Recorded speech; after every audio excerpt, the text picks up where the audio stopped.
नेता नहीं बेटा बनकर आया हूँ, नेता नहीं बेटा बनकर आया हूँ। चुनाव तो बस एक बहाना है, चुनाव तो बस एक बहाना है। मैं आप सभी से आशीर्वाद लेने आया हूँ, आशीर्वाद लेने आया हूँ। तमन्ना भी है, इरादा भी है, तमन्ना भी है, इरादा भी है। अपने वार्ड संख्या 13 के तरक्की का वादा भी है। जी हाँ, विकास की बात कहता नहीं मैं, करके दिखलाऊंगा। विकास की बात कहता नहीं मैं, करके दिखलाऊंगा। आपका आशीर्वाद मिला तो वचन जरूर निभाऊंगा। आपको आपका हक दूंगा, आपको आपका हक दूंगा। जीत कर वार्ड संख्या 13 की सेवा करूंगा। जाति धर्म से उठकर ऊपर समस्त समाज की बात करूंगा। जी हाँ साथियों, जय जवान, जय किसान, जय विज्ञान। एक चुने, नेक चुने, उसे चुने जो हम सब की सुने। नगर पंचायत नरपतगंज से वार्ड संख्या 13 से वार्ड पार्षद पद के लिए सुयोग्य, शिक्षित, कर्मठ, निर्भीक, लोकप्रिय, समाज सेवी उम्मीदवार शिवनाथ चटर्जी, शिवनाथ चटर्जी। जी हाँ, शिवनाथ चटर्जी, जिनका चुनाव चिन्ह है चिमनी छाप, चिमनी छाप, चिमनी छाप। जी हाँ, चिमनी छाप, जो कि ईवीएम मशीन के क्रमांक संख्या 8 नंबर के सामने चिमनी छाप का निशान मिलेगा। उसी चिमनी छाप पर बटन दबाकर शिवनाथ चटर्जी को भारी मतों से विजयी बनाएं और अपनी वार्ड संख्या 13 में सेवा करने का, तरक्की करने का, विकास करने का मौका दें।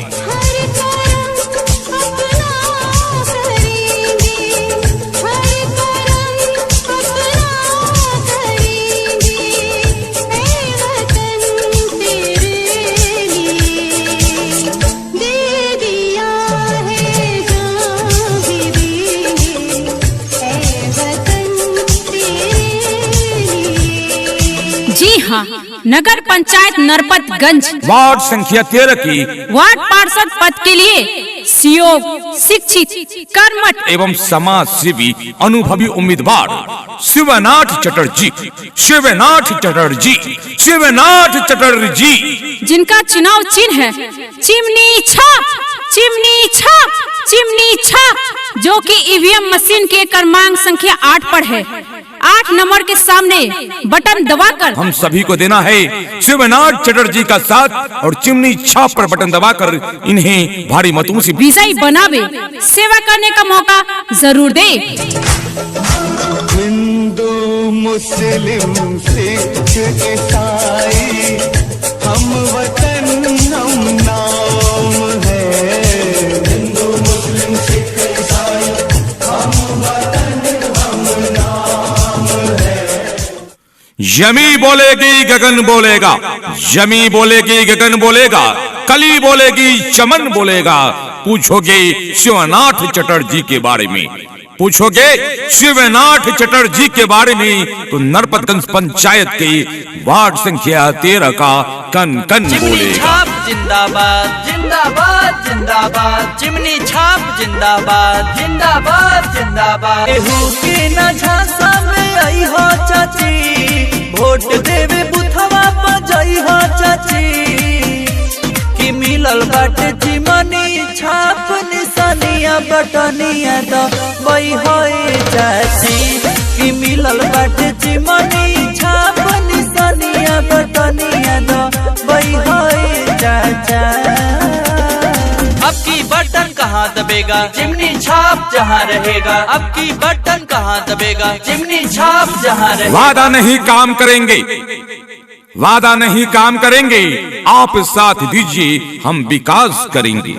जी हाँ, ये कहना है आपके ही नरपतगंज नगर पंचायत की वार्ड संख्या 13 की वार्ड पार्षद पद के सुयोग्य, शिक्षित, कर्मठ एवं समाज सेवी अनुभवी उम्मीदवार शिवनाथ चटर्जी, शिवनाथ चटर्जी, शिवनाथ चटर्जी, जिनका चुनाव चिन्ह है आपका अपना छाप चिमनी छाप, चिमनी छाप, चिमनी छाप। वही चिमनी जो कि ईवीएम मशीन के क्रमांक संख्या 8 नंबर पर नजर आएगी।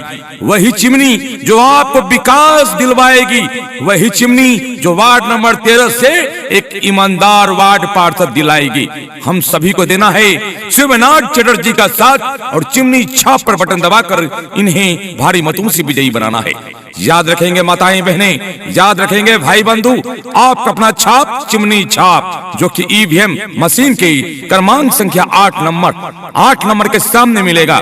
8 नंबर के सामने नीला बटन दबाकर चिमनी छाप पे बटन दबाकर शिवनाथ चटर्जी को भारी मतों से विजयी बनाइए और नगर पंचायत नरपतगंज वार्ड संख्या 13 में सेवा करने का, विकास करने का, तरक्की करने का मौका दीजिए। क्रम संख्या 8 न भूलई हो चाची, कच दिन बटन दबई हो चाची, कि मिलल बाटे चिमनी छाप निसनिया बटनिया दबई है भाभी, कि मिलल बाटे चिमनी छाप निसनिया बटनिया दबई है भैया। नेता नहीं बेटा बनकर आया हूँ, नेता नहीं बेटा बनकर आया हूँ। चुनाव तो बस एक बहाना है, चुनाव तो बस एक बहाना है। मैं आप सभी से आशीर्वाद लेने आया हूँ। आप रखिए हम पे विश्वास, आप रखिए हम पे विश्वास। वार्ड संख्या 13 का होगा चौतरफा विकास। नेता नहीं समाज सेवक चुनिए।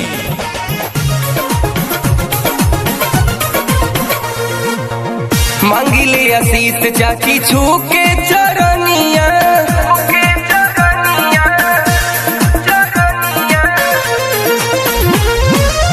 मांगिले आशीष चाची छू के चरनिया, दे दी है अपन दुलार। वोट मांगे बेटवा तोहार ए चाची हो, वोट मांगे बेटवा तोहार, वोट मांगे बेटवा तोहार ए चाचा हो, वोट मांगे बेटवा तोहार। भौजी है। हाँ ये देवर जी कहो ना, कथी भेल? तब एबरी वोट देवे कि न? देवी के तो मन छे देवर जी, अही बताबू ना कि केकरा वोट दिए। बाप रे, एबरी तो बहुत लाइन में लागल थे। तब एबरी विचार छे न वार्ड पार्षद बनाना, तो सही उम्मीदवार के चुनना छे न। हाँ देवर जी, सोचले तो छिए, मने में रख ले छिए, लेकिन अहाँ कहू ना कि केकरा वोट दिए, के बढ़िया रहते। ये बात तो हमरा से बढ़िया चचा कहते। बाबू बात तो बिल्कुल सही कहे। अपना वार्ड संख्या 13 में उम्मीदवार तो बहुत है, लेकिन हम सबके नजर में अपना चीना जाना गमा बुझा एक उम्मीदवार सबसे बढ़िया है। हम सब तो उन्हीं को वोट देंगे, शिवनाथ चटर्जी। बाबू बहुत नाम है शिवनाथ चटर्जी का, हम सब बचपन से जानते हैं इनको।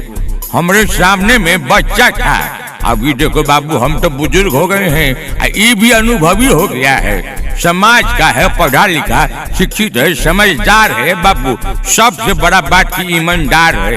इनका जितने से अपने वार्ड संख्या 13 में विकास होगा, रोड नाला पुल पुलिया का निर्माण होगा, नल जल योजना का घरे घर काम होगा, सरकारी योजना के सब काम घर बैठे करवाएंगे। बाबू जो गरीब आदमी है बीपीएल कार्ड मिलेगा उसको, इंदिरा आवास मिलेगा, अब बुजुर्ग सबके वृद्धा पेंशन, विकलांग के विकलांग कार्ड, मजदूर सबके मनरेगा कार्ड के काम मिलेगा। बाबू सब विकास के काम करवाएंगे शिवनाथ चटर्जी। इसके लिए हम सब मिलके उन्हीं को वोट देंगे। तो ठीक है भौजी, हमरा सब मिलजुल करके इनकरे जीतेबे, इनकरे वोट देवे, क्योंकि इनका से बढ़िया उम्मीदवार कोई नहीं है। जब सब लोग मिल करके इनका वोट दे रहे छे, इनका जिता रहे छे, तो हमू सब मिल करके इनकरे वोट देवे, इनकरे जीतेबे। ठीक है भौजी। तोहरे दुआर हो, अर्जी करेले अर्जी कलो स्वीकार हो, हम नहीं गैर हम बनी परिवार हो, मांगे आई बनी अपन दे दया आशीर्वाद हो, करो एतबार आई सुनर समैया, करो सबके सपना साकार। वोट मांगे भाई तोहार ए भैया हो, वोट वोट मांग भाई तोहार, वोट मांग भाई तोहार, ए बहिनी हो वोट मांग भाई। जीतना ही नहीं है लक्ष्य हमारा, जीतना ही नहीं है लक्ष्य हमारा, विकास के कार्य को चरम पे पहुंचाना है। शिक्षित संपन्न हो वार्ड संख्या 13 हमारा, शिक्षित स्वस्थ संपन्न हो वार्ड संख्या 13 हमारा, यह लक्ष्य हमें पूरा करके दिखलाना है। गरीबों पिछड़ों की आवाज बनेंगे, गरीबों पिछड़ों की आवाज बनेंगे, विकास की रोशनी घर घर पहुंचे, श्रीमान शिवनाथ चटर्जी ऐसा काम करेंगे, वार्ड नंबर 13 में विकास करेंगे। कौन भला है कौन बुरा है आप इसकी पहचान करो, कौन भला है कौन बुरा है आप इसकी पहचान करो, लोगों की बातों को छोड़कर अपने दिल से मतदान करो। जी हाँ साथियों, किसी के बहकावे में नहीं आएंगे, किसी के बहकावे में नहीं आएंगे, चिमनी छाप पर ही बटन दबाएंगे, शिवनाथ चटर्जी को वार्ड पार्षद बनाकर सेवा करने का मौका देंगे। जब जीत के हम आइब नहीं देर लगाइब, जबन के हूँ न कैलस काम करके दिखाइब। जब जीत के हम आइब नहीं देर लगाइब, जबन के हूँ न कैलस काम करके दिखाइब। समर्थन होई परिवर्तन वादा बातों से हमारी, ये दीदी सुन जानी तू भूलैहा भैया हमके वार्ड पार्षद बनैहा। नगर पंचायत नरपतगंज वार्ड संख्या 13 से वार्ड पार्षद पद के लिए शिक्षित कर्मठ, जी हाँ समाज सेवी उम्मीदवार शिवनाथ चटर्जी, शिवनाथ चटर्जी जिनका चुनाव चिन्ह है चिमनी छाप, चिमनी छाप, चिमनी छाप। चिमनी छाप पे बटन दबाएंगे और भारी मतों से शिवनाथ चटर्जी को विजयी बनाएंगे। जी हाँ भूलेंगे नहीं, ईवीएम मशीन के क्रम संख्या 8 नंबर के सामने चिमनी छाप पे बटन दबाना है, शिवनाथ चटर्जी को भारी मतों से विजयी बनाना है। तुम प्रेम के पंछी हो देश प्रेमियों, देश प्रेमियों आपस में प्रेम करो देश प्रेमियों, मेरे देश प्रेमियों आपस में प्रेम करो देश प्रेमियों। नफरत के लाठी तोड़ो, लालच का खंजर फेंको, जिद के पीछे मत दौड़ो, तुम प्रेम के पंछी हो देश प्रेमियों, आपस में प्रेम करो देश प्रेमियों, मेरे देश प्रेमियों आपस में प्रेम करो देश प्रेमियों। जी हाँ साथियों, आप एक ऐसे उम्मीदवार को जिताएं जो आपके वार्ड संख्या 13 में विकास करे, जो आपके साथ कदम से कदम मिलाकर चले, जो आपके सुख में दुख में काम आए, जो आपका हमदर्द हो, जो आपके लिए ईमानदार हो, वार्ड पार्षद पद का एक चहेता उम्मीदवार हो। तो आइए हम सभी नरपतगंज वासी के वार्ड संख्या 13 से अपनी जाने पहचाने उम्मीदवार शिक्षित, जी हाँ समाज सेवी उम्मीदवार शिवनाथ चटर्जी, शिवनाथ चटर्जी जिन्हें आप जानते और पहचानते हैं, ये आपके समाज के हैं और आपके हर दिल अजीज उम्मीदवार। तो आइए इनका चुनाव की निशानी चिमनी छाप मिली है, जो आप और हम सब मिलकर चिमनी छाप पर बटन दबाएंगे। वही चिमनी जो लंबी सी एक मीनार होती है, वही चिमनी जो धुआं छोड़ती है, वही चिमनी जो ईंट भट्टा के पास नजर आती है, वही चिमनी ईवीएम मशीन के क्रमांक संख्या 8 नंबर पर मिलेगी। जी हाँ हम सभी को चलना है बूथ की ओर। 28/12/2022 दिन याद रखेंगे, उसी दिन चिमनी छाप पर बटन दबाना है और शिवनाथ चटर्जी को भारी मतों से विजयी बनाना है। हम सबकी माता है, सोचो आपस में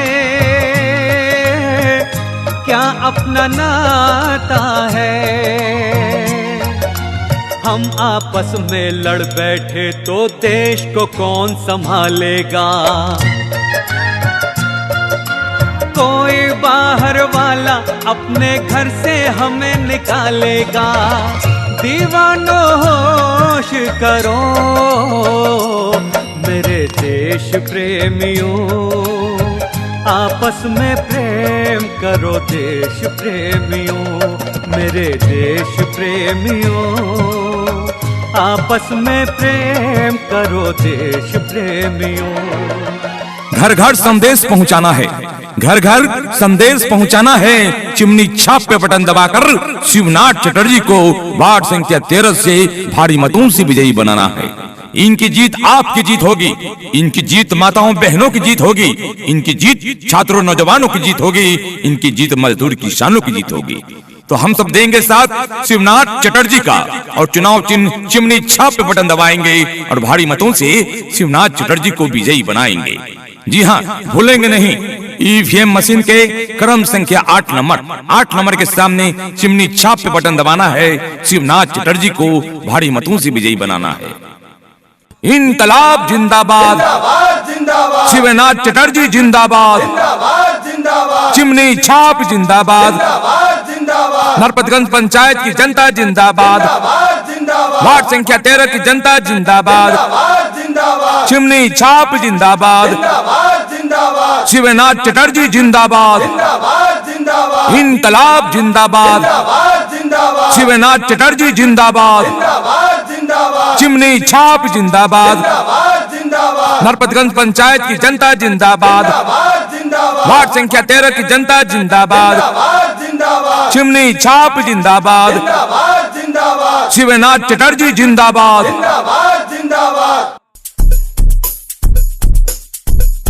जी हाँ, किसी भी तरह का प्रचार कैसेट बनवाना हो या प्रचार मेमोरी में भरवाना हो तो संपर्क कीजिएगा फारबिसगंज के सदर रोड सब्जी पट्टी में विजय बिहारी से, जिसका मोबाइल नंबर है 9973536556 यानी कि 9973536556।